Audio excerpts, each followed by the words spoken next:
রাষ্ট্র সংস্কারের বিভিন্ন কার্যপরিধি ও নির্বাচনের রোডম্যাপ নিয়ে অন্তর্বর্তী সরকারের সুনির্দিষ্ট রূপরেখা প্রকাশ করা উচিত বলে মনে করেন টিআইবির নির্বাহী পরিচালক ডক্টর ইফতেখারুজ্জামান।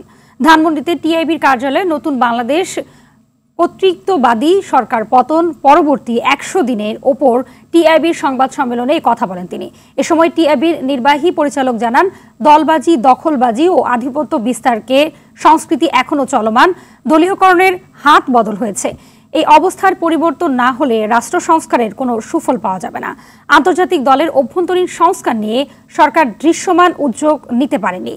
বৈষম্য বিরোধী আন্দোলন ও রাষ্ট্র সংস্কারের মূল চেতনা ধরনের যে লক্ষ্য ছিল তা পূরণ হচ্ছে না বলেও মন্তব্য করেন তিনি। সংস্কারের জন্য অত্যন্ত উপযোগী পদক্ষেপ গ্রহণ করেছে। অন্যদিক থেকে বেশ কিছু চ্যালেঞ্জ আছে, যেটা খুবই স্বাভাবিক। যে কোনো দেশে এই ধরনের বিশাল জঞ্জাল কাটিয়ে উঠে নতুন সংস্কারের পথে যাওয়া অত্যন্ত ঝুঁকিপূর্ণ সবসময় থাকে। কিন্তু আমি মনে করি যে একটা নির্বাচিত সরকারের যে ধরনের কর্তৃত্ব বা ইখতিয়ার থাকে, ম্যান্ডেট থাকে, যে ম্যানিফেস্টো থাকে, আমাদের অন্তর্বর্তীকালীন সরকারের ম্যান্ডেট, ম্যানিফেস্টো, কর্তৃত্ব এবং সক্ষমতা তার তুলনায় কোনো অংশই কম নয়।